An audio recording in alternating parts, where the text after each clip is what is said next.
Round one. The just passed noon, the Metcon just passed 1. So you have a recovery window. How do you manage a recovery window of that size most effectively? I mean, the first 30 minutes is essential. The 30 minutes after this event, you must have a carbohydrate replacement program, some kind of a protocol. Fast acting? Right, so like just some kind of, not a lot of high concentrated sugar, right? So it's got to assimilate well into the bloodstream, but you also have to have a small amount of protein. So this transition is really a key thing, and looking at his body language. It's starting to change. So what I notice is his number of steps that he's taking per minute. His stride frequency is slowing down. He's hurting. And Full Saver's getting stronger. Right, so look at where they're taking back. It's always from the front, right? They're trying to take that forward position. A little bit of jockeying here. Chris, one thing, and this is maybe a little bit different strategy. We heard Collar talk about being aggressive in that first lap. And I'm curious your thoughts. Personally, when we did this yesterday, I was a little bit more conservative in that first mile and tried to pick off athletes as we started to gather speed, as I felt comfortable with the heavier load. Is that something maybe Sam is like Full Saver or some of these big guys might employ? Is there a sweet spot there where you both coming out hard in that first lap, or maybe trying to banking on your conditioning in the third and fourth? So, but you mentioned Full Saver. Full Saver, he has an incredible... Last lap. A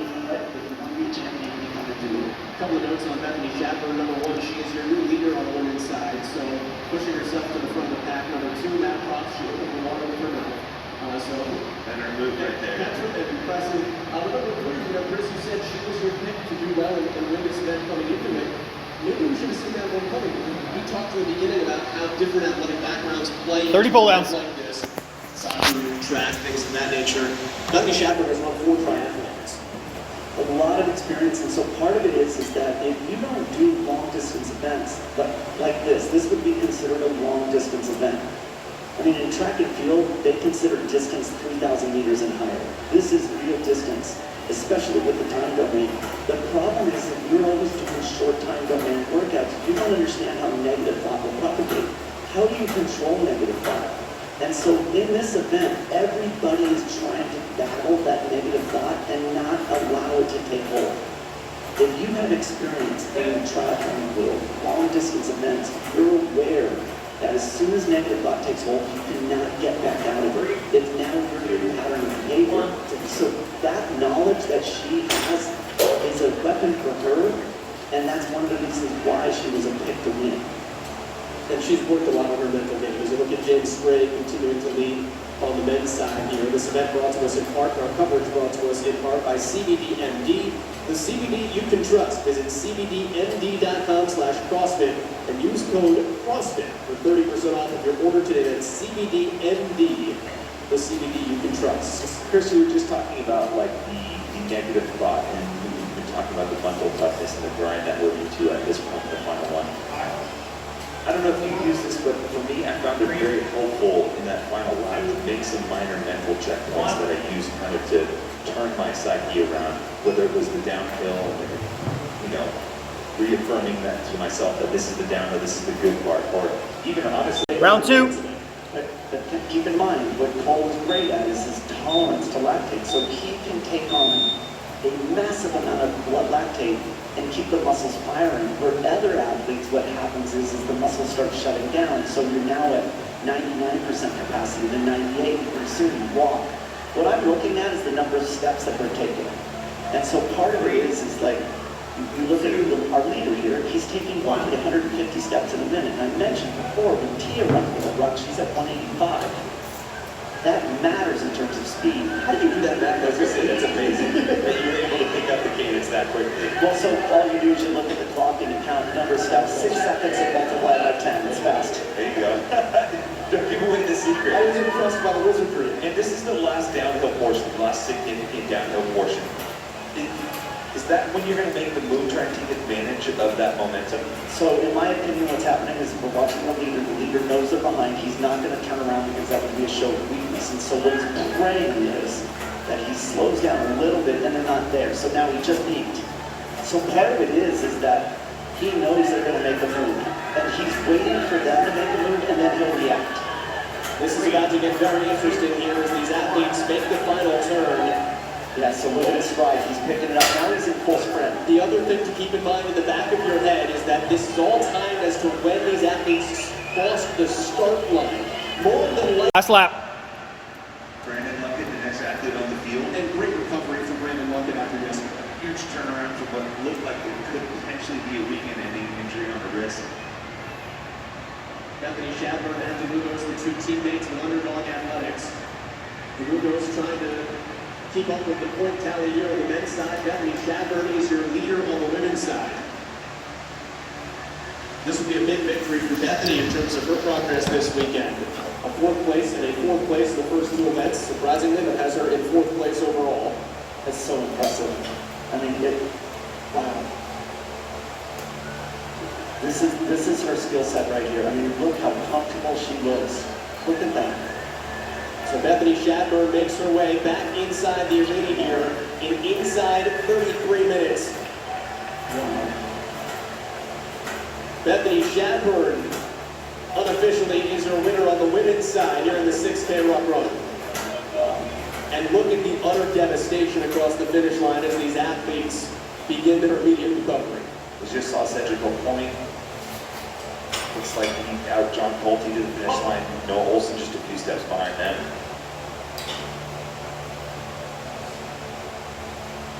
Still 7 minutes left to go until we get to the 40-minute cap. And it's a different type of event because you're not running tethered to anybody else, but it's notable that we saw one team finish inside the time cap this morning. Looks like we're going to have a significant number of athletes on the individual side finish inside of 40 minutes. Second place right now for the women, that is Maddie Edwards, who led for a long time early on. Notable the gap between Bethany Shadburn and Maddie Edwards, and then presumably between Maddie Edwards and the rest of the field. And that's something we saw on the team side as well. There was a huge gap, very top-heavy finishes. One of the things I talked about with Justin Kotler when I was in town for the Open 21.2, I said Bethany Shadburn had one of the best engines in CrossFit. Yes. She certainly put that on display here.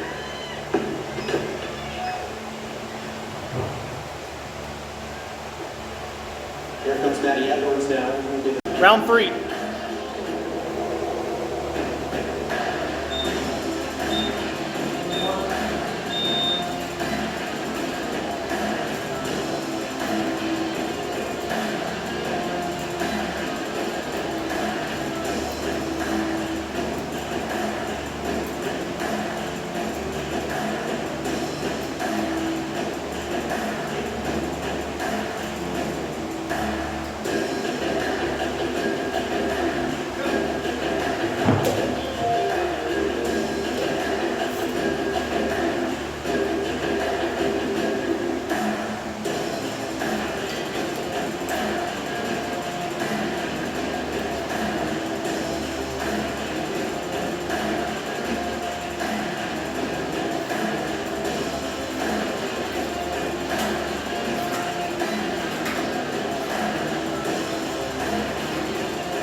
Last lap.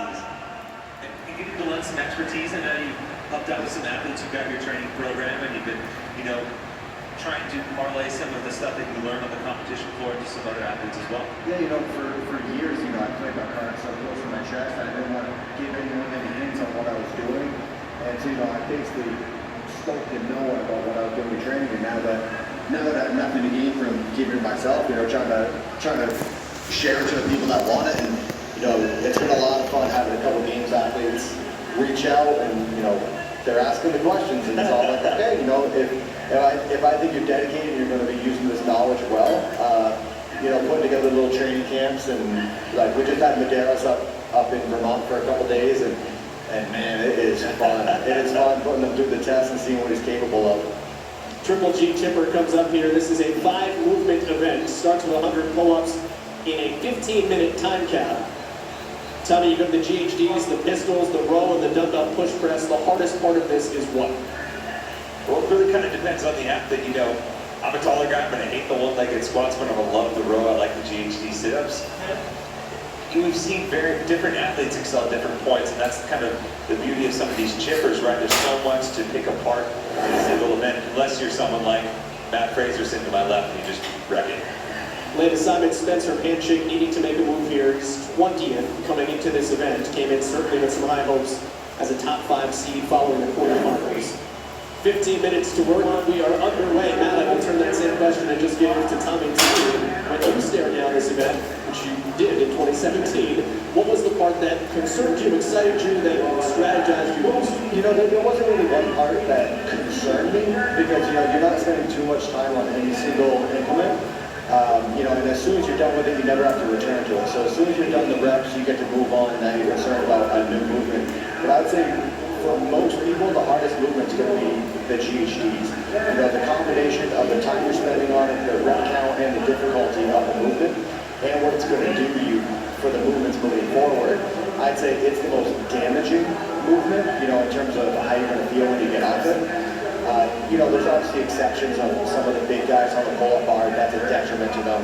I remember back when we did it at the games, you know, Brent Rakowski, his last couple of reps is doing singles.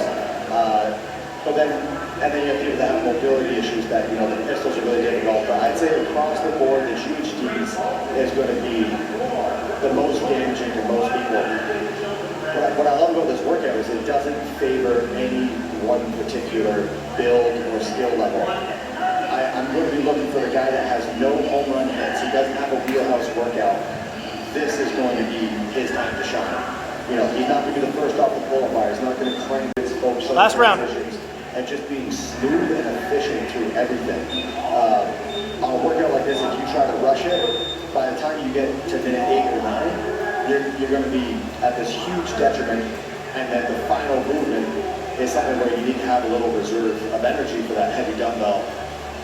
Because if you watch someone go unbroken versus someone that has to break it up into 4 sets of 5, there's a minute change there. So it's saving yourself that you can push it enough on the rower, go unbroken on the dumbbells, and stay efficient with it so you're not wobbling all over the place. Our broadcast is brought to us today by U.S. Army. Once you're a warrior, find out more by visiting GoArmy.com. It's almost a little bit like quicksand, as we're going to look at Matt Poulin here out of Oklahoma City in lane 10.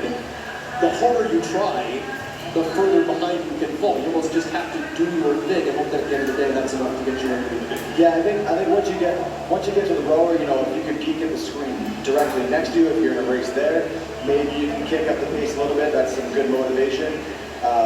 You know, but try to save a good enough reserve on that dumbbell, because between the rower and the dumbbell, that's where you can save up or gain a lot of time. You know, I think we've seen a couple people, you know, they get excited, they go big sets on the pull-ups, and you're thinking, man, a break on the pull-ups versus a break, you know, on the pistols, the difference is way different, you know. When you get into the habit of taking breaks on the GHDs, you're adding 10 seconds, and it's like, oh, I'll go every 10 reps, I'll take a breather. Whereas on the pull-ups, you stay calm, you stay conservative, you jump off the pull-up bar, quick shake, get back up. So when you start falling into the trap and chopping between every movement, stepping away from your implement, that's where you start adding on the big chunks of time. Spencer handshake getting off the G. Last lap. To get the job done here. And a tremendous bounce back, because Tommy, that was the one that we thought his weekend was done on the snatch line. Yeah, came into the weekend with a wrist injury, and it looked like he aggravated it on the snatch event on that final barbell. We're sure if he's going to be able to continue, but he bounced back well. 6th place on the thruster rope climb last night. 5th place in the rope climb, and he's in a last chance qualifier spot right now. Nagging injuries. You try to fight through that. How do you do it? It depends on where I am in the season, what I have coming up, what the injury is. You know, there's some injuries where it's, you know, you just got to suck it up and push through it. But most of the time, if I was able to, I'm avoiding that body part completely. You know, I'm modifying all my training. You know, if my knee's bugging me, it's like, all right, good. Now the upper body.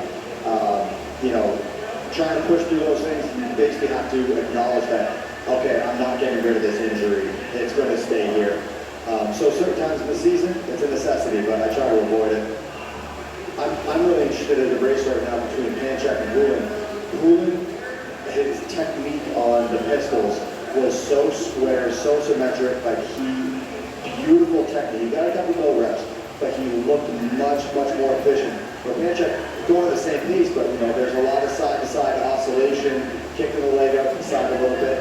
So if that efficiency can pay off on the rower, which it looks like it is, it looks like he's cranking on that thing, I'm going to be really impressed. Talked about Brandon Luckett a lot. Matt Poole was his training partner in Oklahoma City. They did not know each other. They knew of each other. Their coaches knew, and we kind of talked to one another and said, hey, how's he doing? How's he doing? You're really good. You're really good. Poole reached out and said, hey, you want to give this thing a shot? And they've been training together since quarterfinals.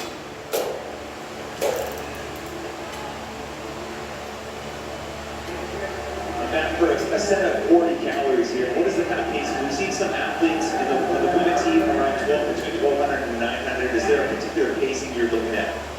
Oh man, you know, it depends on how strong you are with the dumbbell shoulder overhead.